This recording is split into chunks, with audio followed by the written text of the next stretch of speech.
Hello, what is going on guys? It's your favorite YouTuber.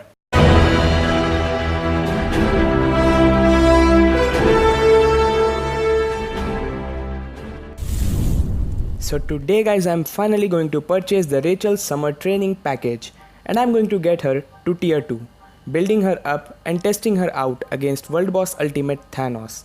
But before that, a quick announcement. The giveaway video is here and I am going to give away 9,000 crystals in this video. I would like to thank Netmarble for their generosity. There are going to be 30 winners.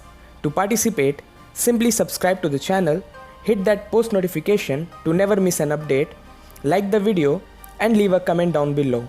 The result video will be coming in a couple days. So that being said, let's dive into the build and gameplay for Rachel Summers. We are also going to try for some CTP chest pulls, as Wraith CTP is on chance up and I don't have any yet. Let's see how that goes. So without further ado, let's get into the video. After purchasing the package, I got Rachel Summers at 6 stars and had to complete some missions related to Danger Room before I could get her to tier 2. To be honest, the missions were quite easy and fun to complete. Just some wins and MVP in damage should do the trick for you. After about playing 7 Danger Room matches, I had enough points to get tier 2 Rachel Summers. Her basic kit is quite strong, just a bit low on ignore defense. So I decided to switch her 4th gear, last option, to ignore defense and to go for Power of Angry Hulk or Overdrive for her ISO 8 set. For 8% more on ignore defense, to almost cap her on ignore defense as well as skill cooldown. Ideally, I try to change the last option before maxing the gears, as it is lot cheap then, but did not get the chance here. To be honest, RNG on ISO 8 set is too bad and punishing. You can possibly get your ideal ISO 8 set on the first roll, or might end up spending millions and yet with no luck. After spending about 1.5 million gold, I finally landed on Power of Angry Hulk. I believe it would be much better if the devs changed this system to a fixed cost for the ISO 8 set you want. Saves your time as well as gold. Too bad I didn't have enough crystals to buy the Rachel Summer pack back a few days when the 50% off on ISO 8 set was active. But it's all okay. After landing on Power of Angry Hulk, I equipped all 6-star ISO 8 on her and some 5-star Chaotic ISO 8 with energy, attack and HP.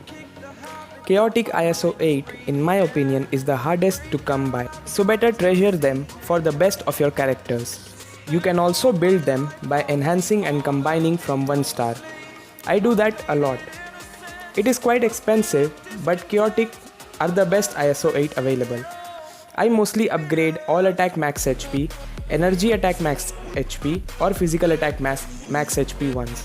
Rest I use for combining purposes. After having her ISO 8 set active, Rachel's ignore defense and cooldown are looking in great shape, though not perfect. Almost capped on attack speed and the crit rate and crit damage could be higher, which I'll take care of later. I decided to leave her 1st, 2nd and 3rd skill at level 3. As I saw no such improvement there. The all defense down won't apply on world bosses, so it's rather useless. Her 4th and 5th skill, while on the other hand, seemed to have some substantial buffs. Her 4th skill seemed to increase damage received by enemy and mind control, which is useful as a striker, so I took it to level 6. And for her 5th skill, it has incapacitation, mind control, HP recovery, decrease all speed and all defense. So I considered it also to be taken to level 6. Having done with her skills, the difficult part was deciding the custom gear for her. I was arguing for a proc or invincible for her custom gear. The fire damage was an obvious choice, so I went for a pretty average 37% fire damage, 26% ignore dodge and 3-second invincible obelisk. Not the best, but good enough for some testing as well as sacrificable for a better CTP or obelisk when the time comes. For me, character building is not always done after all these are done. I always amplify 4 slots at least for all the gears for my heroes. even if I don't plan on equipping Uru for now, because this makes me future proof. And also I equip the gears with the specific type of attack Uru that each character possess. For in Rachel's case, it was energy attack.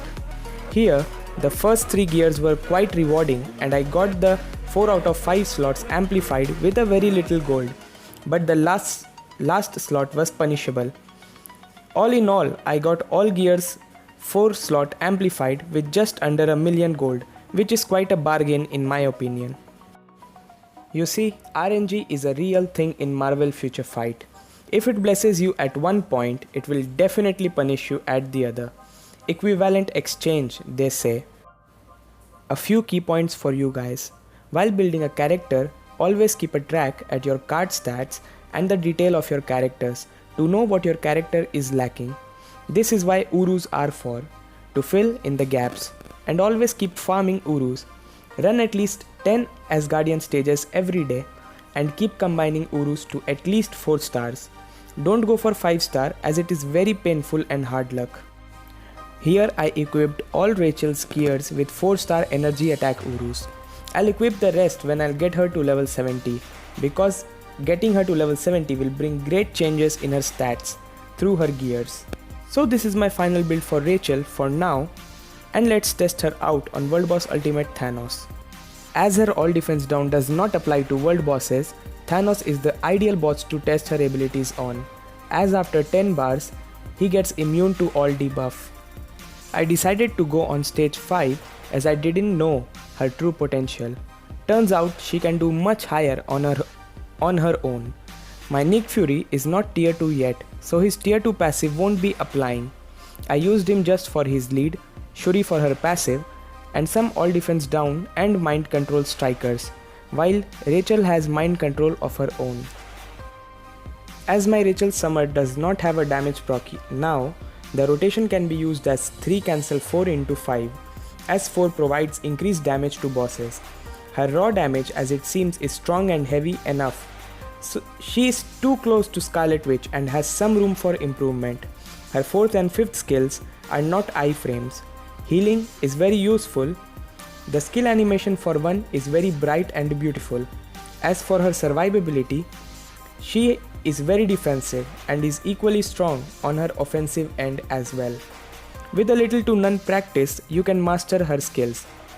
Thanos for one is really irritating sometimes with his iframes and skill changes, but if you switch characters a couple times, you can easily compete. I cleared this stage in over 2.5 minutes. Definitely could have done faster with a proc and as well could have gone for a higher stage. But all in all, I am loving the character and will try her out against other bosses as well. The package in my opinion is well worth it. And for what I did with the 6000 crystals I received for this month, I bought this package which leaves me with 1500 crystals. I recovered 500 back as of now and decided to stupidly roll for CTP of Rage as it was on chance up.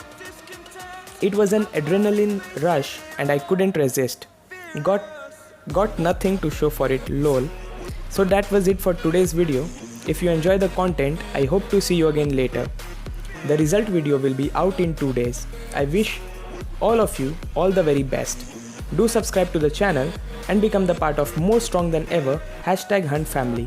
Until then, see you.